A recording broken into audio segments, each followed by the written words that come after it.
Have you ever been erased by the people who were supposed to protect you most? I'm Emily White, and I'm 29 years old. My brother didn't just betray me when our parents died. He didn't just take the house, the business, and our mother's jewelry. He made me disappear. And the night our parents were laid in the ground, he made it clear there was no room for me in any of it anymore. Not the house where I grew up, not the company our father built, not even in the family name I was still trying to claim. 3 years later, he would come to me on his knees in front of a boardroom full of people. He would ask for the one thing I'd built while he was sleeping. And he would finally understand that sometimes the people you cut out of your life become the architects of their own ruin. Welcome back to Hidden Family Revenge, where family isn't always a shelter, and sometimes it's a reminder of who you decided to become instead. If you've ever been left behind and had to rebuild from nothing, you're in the right place. Drop a comment and tell me your story. Subscribe because this one earns it.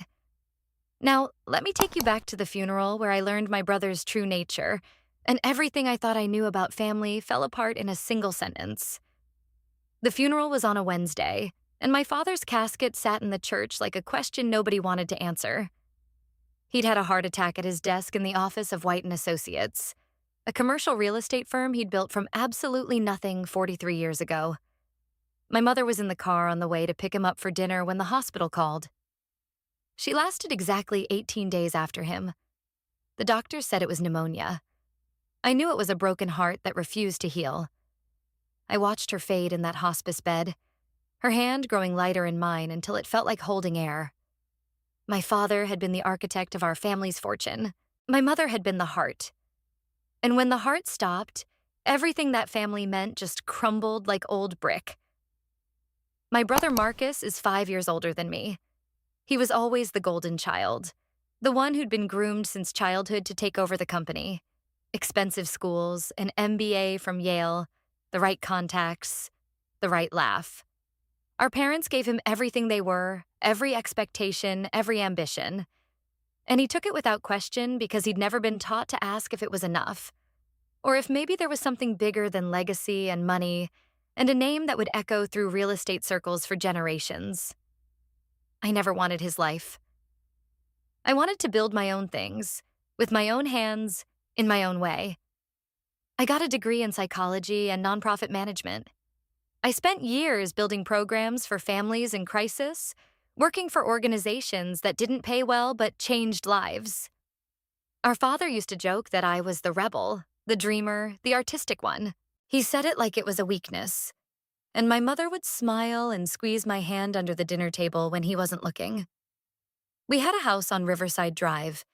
It was a beautiful place, Victorian and sprawling, with a garden my mother had designed and a library where my father kept first editions and the kind of leather chairs you sink into and disappear.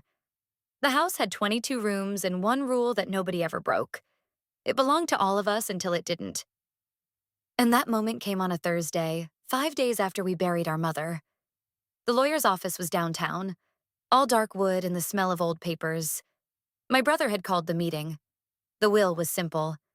My father had updated it 2 years before he died, when he was still sharp and certain about everything. The house went to Marcus, who had to run the company and needed a place to host business dinners and maintain the image. The house, the art collection, the vintage car my father had restored himself. The company went to Marcus outright, along with the trust that would pay him dividends for the rest of his life. To me, there was $50,000 and a note. I still have that note. It reads, "To my dear Emily, who has a heart for the world, use this to follow your dreams and know that I'm proud of you, even when I didn't know how to say it." The lawyer glanced at me with something like pity as he read it. My brother didn't look at me at all. He was looking at the papers in front of him, calculating, already planning renovations and expansions and the empire he was about to build. I didn't cry in that office. I cried later, alone in my apartment that night. A 2-bedroom that I'd rented for 5 years on a nonprofit salary, sharing the wall with neighbors whose fights echoed through at midnight. I cried for the house, for the library, for my mother's garden. But mostly I cried for the fact that my brother didn't even look at me, like I wasn't real enough to hurt. Wasn't important enough to explain to. Wasn't family in the way that mattered anymore. Marcus called me that weekend. He wanted to discuss logistics. That's the word he used. Logistics. He needed me to move my personal items from the house by the following Friday. He was planning renovations and didn't want anyone underfoot during the construction. He said he was sorry about the situation, but he had a business to run and the house wasn't big enough for both of us anymore. He said it like it was reasonable, like it was kindness to give me a week to collect the things I'd left scattered across a lifetime. I went back to the house one last time on a Wednesday morning. Marcus was at the office. The house was so quiet I could hear the grandfather clock in the hallway ticking off minutes like they were currency. My bedroom was on the second floor, overlooking the garden. I'd lived there from the day I was born until I was 23 years old. I packed a suitcase with clothes and another with the things that mattered. My father's note about my dreams, my mother's jewelry box, the photograph of all four of us on vacation in Cape Cod when I was 7 and Marcus was 12, and we still believed the family was solid. My grandfather's watch, the one my father had given me the week before he died and told me to always know what time it was, to never waste a moment waiting for someone else's approval. I left the house at 11 in the morning. I closed the door quietly, like the sound might shatter something. Marcus didn't come out to see me off. He didn't call. He didn't leave a note. I never saw him walk through that front door as my brother again. In my mind, he was someone else by then. A stranger who happened to share my DNA. And I was someone I'd never had to be before. I was entirely alone. The next 3 years were the slowest climb I've ever made. I worked at the nonprofit, 40 hours a week for a salary that barely covered rent and food. I volunteered at a homeless shelter 2 evenings a week. On weekends, I started teaching courses in life skills and financial literacy to women aging out of foster care. It wasn't money. It was better than money. It was purpose. And purpose kept me alive when the betrayal wanted to settle in my chest and stay. I moved into a small apartment in a neighborhood nobody aspired to live in. The radiator clanked at 3 in the morning. The downstairs neighbors smoked so much the smoke came through the floorboards. But the rent was cheap and the landlord didn't ask questions. I bought furniture from estate sales and thrift stores. I painted the walls a soft gray and hung photos of women I'd helped.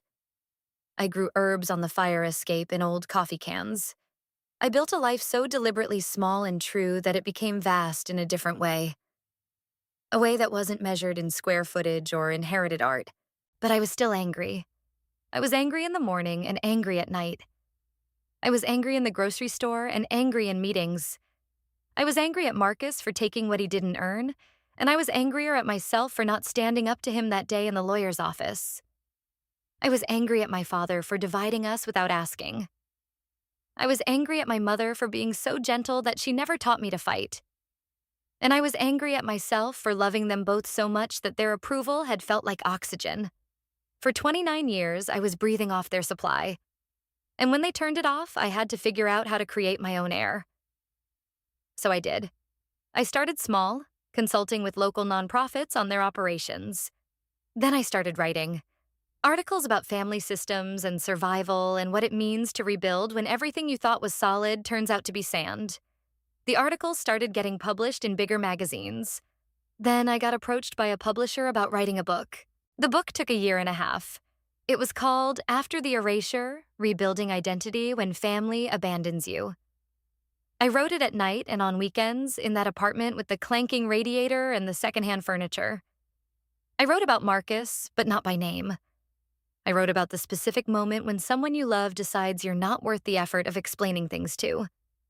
I wrote about the choice you have to make then, whether to believe their judgment or to build your own. The book came out on a Tuesday in March. I did a reading at an independent bookstore in my neighborhood. Maybe 20 people came. I signed books and talked about what it means to claim yourself. And then I went home to my apartment and cried. Not from sadness this time, but from the strange relief of finally being heard by the people who mattered, which was not my family, but strangers who had their own stories of erasure. The book sold 3,000 copies in the first month, then 5,000. Then it became a bestseller in the self-help category. Suddenly, I was getting invited to speak at universities and retreats and conferences. I was being interviewed by podcasters and journalists. My story, My specific pain became something universal. And all the while, I was still doing the work at the nonprofit. I still taught the women aging out of foster care. I still showed up on weekends. But now I had a voice that people listened to. Now I had platform and credibility. Now I had something I'd built with nothing but my own two hands and my own broken heart. That's when Marcus reached out. The email came on a Thursday morning. I almost didn't open it. The subject line said, family, and the address was the company email, not his personal one, which told me this wasn't about family. This was about business. I opened it at my desk at the nonprofit between meetings, and I read it twice because the first time didn't make sense. Emily, it said, I need to talk to you about something important. It's about the company. It's about White and Associates. I think we should meet. Please call me. There was no apology. There was no acknowledgement that 3 years had passed without a single conversation or explanation. There was just need. Marcus finally needed something, and he thought he could reach across the distance he'd created and I would come running. I didn't call him back. I went to his office instead, because if he wanted something from me, I needed to see his face when he asked for it. I needed to understand what could possibly be important enough to break 3 years of silence. I needed to know if he'd ever thought about that week he gave me to pack my life, if he'd ever felt the weight of what he'd done. His office was on the 42nd floor of a downtown building. I took the elevator up while my heart beat like something caged. The walls on the 42nd floor were glass and steel. They reflected light and power and the absolute certainty that whoever sat here had won at life. White and Associates had expanded in the 3 years since my father died. The office was twice as big as I remembered. The view looked out over the whole city, all the buildings and deals and lives that accumulated into empire. Marcus was at his desk when I walked in. He looked older. Not just physically, though he did have gray at his temples that I didn't remember. He looked worn. He looked like a man carrying something he wasn't built to hold. He stood up when he saw me, and for a moment I thought he might hug me. He didn't. He gestured to a chair across from his desk, and we sat down like two strangers meeting about a business proposal. Thank you for coming, he said. I know I don't have the right to ask anything of you, but I'm going to anyway. I didn't say anything. I waited, and in the silence, he finally began to tell me what had happened in the 3 years since he'd cut me out of his life. The company, he said, was in trouble. Serious trouble. Our father had been brilliant at what he did, but he was also gambling on intuition and decades of experience in a market that was changing faster than any of us could predict. Marcus had inherited his title, but not his wisdom. He'd made deals that looked good on paper, but fell apart in execution. He'd hired the wrong people. He'd trusted men who had spent their whole careers learning how to smile while stealing. One of his senior partners had been embezzling money for 2 years. Another had been cooking the books so skillfully that nobody noticed until a routine audit caught the discrepancy. The company was bleeding money. The reputation was damaged, and the board was threatening a coup. I need you to come back, Marcus said. I need you to help me fix this. I almost laughed. I wanted to. I wanted to throw his words back at him, to remind him that he'd erased me, that he'd taken the house and the company and the family and then had the audacity to present his failure as a reason I should come back. But I didn't laugh. I looked at him across his glass desk and I realized something. He didn't know who I was anymore. He had no idea what I'd built. He was looking at me like I was still the girl he'd kicked out, the girl with $50,000 and a broken heart. He had no idea that I'd written a book that was in bookstores across the country. He had no idea that I was a speaker and a consultant, and that people listened to me when I talked about building systems and rebuilding lives. He had no idea who his little sister had become in the space he'd created by pushing me out. Tell me what you need, I said slowly, and I'll decide if I want to help you. And he did. He spent the next hour laying out the problems in detail. The embezzlement was being handled, but the financial damage was significant. The reputation damage was worse. There had been articles in the business press. Clients were nervous. Investors were asking questions. And the board had commissioned an external operations audit to understand how these problems had happened on his watch. The board is bringing in someone to do a deep operational and cultural review, Marcus said. They're going to tear this place apart. They're going to find every problem and present it like I'm incompetent. And maybe I am. But the company is still ours. It's still Dad's legacy. And I don't want to lose it because I made some mistakes. I knew what he was asking. He was asking me to come back and fix it. To use whatever I'd learned in 3 years of working with crisis situations and broken systems to rebuild his company. To save what he'd destroyed through his own negligence and arrogance. To do the work he wasn't equipped to do, while he sat at the top taking credit. I need to think about it, I told him, and I left his office without saying goodbye. I walked down 42 flights of stairs instead of taking the elevator. I needed to move through the building and think. By the time I got to the ground floor, I'd made my decision. I was going to help him, but not for the reasons he thought. I called him back the next day. I'll do the operational assessment, I said, but I need complete access. I need to talk to every employee at every level. I need to see every document, every email, every transaction. And I need a title. I want to be Director of Organizational Development. I want a salary. And I want to report directly to the board, not to you.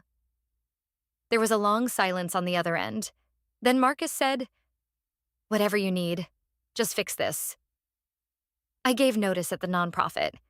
It was one of the hardest things I'd ever done. These were people I loved. This was work that mattered.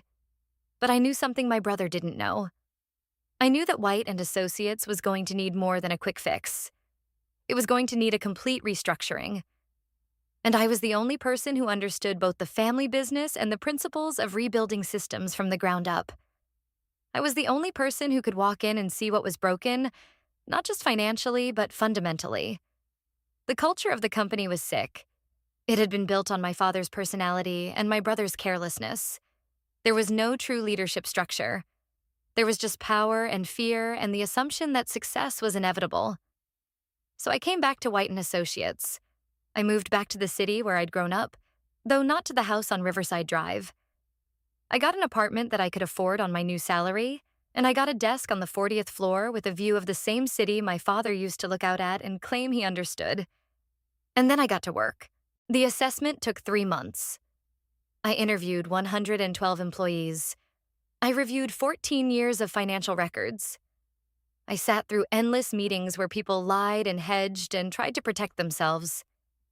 And I discovered that the problems Marcus had told me about were only the surface. The real rot went much deeper. There was a culture of intimidation that had started with my father and gotten worse under Marcus. There were women who'd been sexually harassed and had left without complaint because they didn't think anyone would listen. There were men who'd stayed even though they were miserable because they didn't know how to build careers anywhere else. There was a whole ecosystem of dysfunction built on the assumption that you had to suffer to succeed. I wrote a 200-page report. It documented every problem, every pattern, every structural failure. It recommended 30 specific changes. It wasn't gentle. It wasn't designed to protect Marcus's ego or his reputation. It was designed to save the company by telling the truth about what had killed it.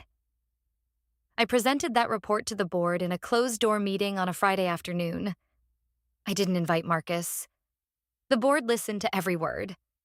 And when I was done, the chair of the board, a woman named Patricia Chen, who'd known my father years ago, looked at me and said, "This is extraordinary work. You've identified problems that our consultants missed.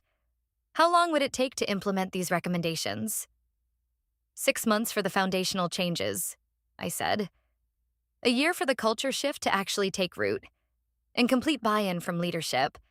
If Marcus isn't willing to transform, nothing else will matter. Patricia nodded slowly. "Leave it to me," she said. The board called an emergency meeting with Marcus. I watched from the observation room, a glass booth that looked down into the boardroom like we were scientists observing a specimen. The board presented my findings. They told Marcus that his leadership style was a liability. They told him that the company needed a complete overhaul or they would vote him out. They offered him a choice: Step down to chief operating officer and let someone else be the face of the company, or fight them and lose everything in the process. Marcus agreed to step down. I saw it happen. I watched my brother choose survival over pride, and I felt nothing. No satisfaction, no triumph. Just the clarity of someone watching a pattern come to its inevitable conclusion. 3 weeks later, the board offered me the position of chief executive officer. It was a Friday in June, and they made the announcement in a company-wide meeting. 243 employees sat in the auditorium and watched as I stood up and accepted the role. Marcus was sitting 3 rows back. I saw him when I looked out at the crowd. He looked like a man watching his own funeral. I spent the next 6 months tearing the company down and building it back up differently. We implemented new hiring practices that prioritized diversity and eliminated the bro culture that had dominated the office. We created a formal harassment reporting system with real consequences. We restructured compensation so it was transparent and fair. We hired a therapist to run workshops on emotional intelligence and psychological safety. We made it clear that success didn't require suffering, that ambition didn't have to be built on other people's pain. Some people left because they couldn't adapt to a company that had values. I let them go and didn't look back. Other people thrived.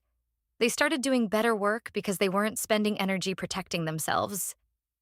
They innovated because they felt safe enough to take risks. The culture shifted not because I forced it, but because I created the conditions for it to happen naturally. And the company started making money again. Better deals, smarter investments.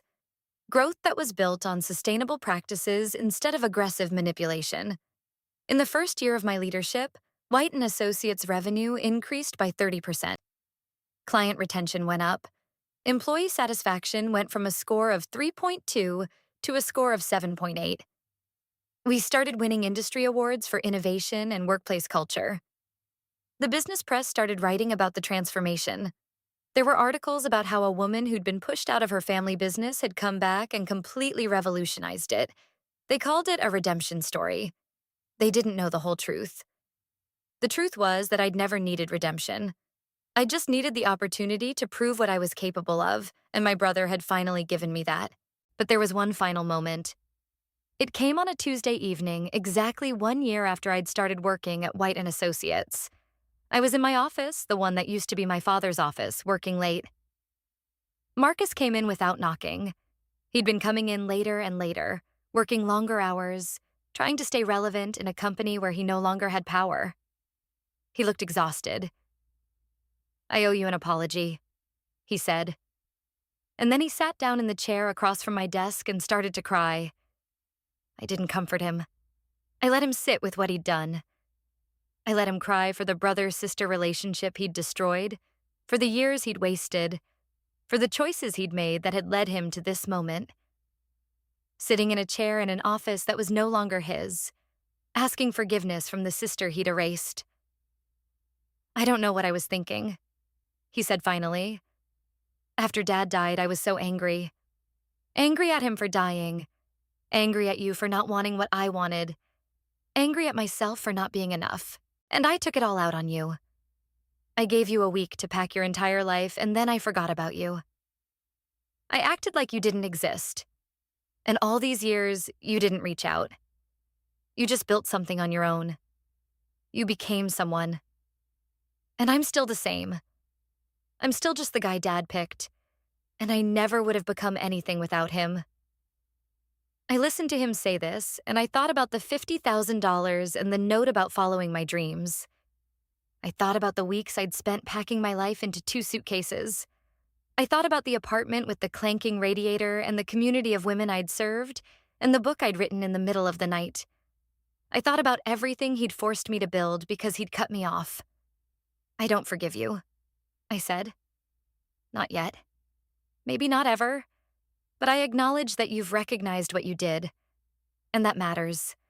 What matters more is what you do next." Marcus looked at me. "What do you mean?" "I mean that I didn't come back to this company to save you," I said. "I came back to save what Dad built, to make sure it stands for something real. You can stay in this company and be part of that, but it's going to require you to fundamentally change how you operate. It's going to require you to admit you don't know everything. It's going to require you to work as hard as everyone else. It's going to require you to become the kind of leader who actually deserves what he has, instead of the kind who just inherited it. He nodded slowly. I can do that, he said. And he tried. It wasn't perfect. He backslid sometimes. There were moments when the old Marcus tried to emerge, when he wanted to pull rank or shortcut the system or claim credit for someone else's work. But mostly he tried. He took the emotional intelligence workshops seriously. He asked questions instead of giving orders. He listened to the women and people of color on his teams instead of assuming he understood their experiences. He became, slowly and imperfectly, someone I could work with. My book was adapted into a limited series for streaming. I was invited to speak at the United Nations about trauma and resilience. I was asked to sit on the boards of 3 different organizations. I was building something that went far beyond the company. But I stayed at White and Associates because it was unfinished. It was still becoming something new. And I wanted to see what it could be when it was built on truth instead of illusion. Marcus started coming to my office less and less. He was still on the board, still involved in the company. But his power had shifted. He'd become a witness to my leadership instead of the center of it. And one day, I realized that I'd stopped being angry at him. I hadn't forgiven him exactly. Forgiveness felt too simple for what had happened. But I'd accepted him. The way you accept that a river flows downhill. The way you accept that some people can only change if you force them to confront who they are. The way you accept that family is complicated and painful, and sometimes you have to break it completely before you understand what it means. 2 years into my tenure as CEO, I met with the board and recommended that Marcus be given a new title, Chief Innovation Officer. He would report directly to me. His job was to imagine what the company could become in the next decade, without having to manage the day-to-day operations that had consumed him. He was actually good at imagining. He'd just been terrible at executing. Separated from the weight of daily responsibility, he started to shine again. He started to matter in a different way. The board approved it unanimously. Marcus cried when I told him. Not sad tears this time. These were different. The house on Riverside Drive was sold 3 years after my parents died. Marcus had held on to it, but it turned out that large Victorian houses were expensive to maintain, and he didn't have the income to justify keeping it. He sold it for a significant loss, though he didn't tell me the details. I saw it advertised online one day, and I walked by it instead of going inside. I looked at it from the street, and I remembered my mother's garden and my father's library. I remembered being the daughter who was allowed to have dreams that didn't match the family plan. And I was grateful that I'd been erased. Because if I hadn't been, I would never have learned that I could build something on my own. That I could survive loss and betrayal and come out on the other side not just intact, but stronger. These days, I spend my mornings at the office managing a company that's grown into something meaningful. I spend my evenings speaking, writing, consulting with other organizations that are trying to rebuild after trauma. I have an apartment that overlooks the same city my father looked out at and assumed he understood. But I understand it differently. I see it as a collection of people who are all trying to figure out what they're capable of. I see it as a landscape of possibility. Marcus and I have dinner together sometimes now. We talk about the company, but we also talk about our parents. We've started to become siblings again. Slowly, carefully, the way you rebuild anything that's broken. There's no grand reconciliation. There's no moment where everything is suddenly forgiven and we're the close family we used to be. But there's a mutual respect that wasn't there before. And there's the understanding that sometimes the people who hurt you the most are the ones who teach you who you're capable of becoming. The board of White and Associates recently recommended that I stay in my position as CEO through the next 5 years, through a major expansion into sustainable real estate. They believe in the vision I'm building. They believe in the woman I've become. And that belief comes not from the fact that I inherited a company, but from the fact that I walked in empty-handed and rebuilt it from the ground up. The $50,000 my father left me, the note about following my dreams, the week to pack my life into suitcases, all of it meant something different to me now. He was telling me, in the only way he knew how, that I was capable of doing something on my own. He just didn't know how much I would need to hear it, or how far I would go to prove it was true. Here is the only lesson I'll leave you with. It's the same one my father tried to tell me with a note he didn't know I would need so desperately. Inheritance is what someone hands you. But the things that actually matter, the things that define you, the things that make you capable, are the things you build when nobody's watching and nobody's cheering and you're just trying to survive another day. And no one can ever take away what you made yourself. That's my story. A week to pack my life. A company I had to fix to prove I existed. A brother I had to become more powerful than in order to forgive. And a name that I finally stopped needing for permission. If this story reminded you that your worth isn't determined by who stays and who leaves, take that as your sign to build something extraordinary today with your own two hands. Share this with someone who needs to hear that erasure isn't the end of the story. It's sometimes the beginning. Drop a comment and tell me where you watched from and what you're going to build next. Subscribe because your story matters. And I'll see you in the next one.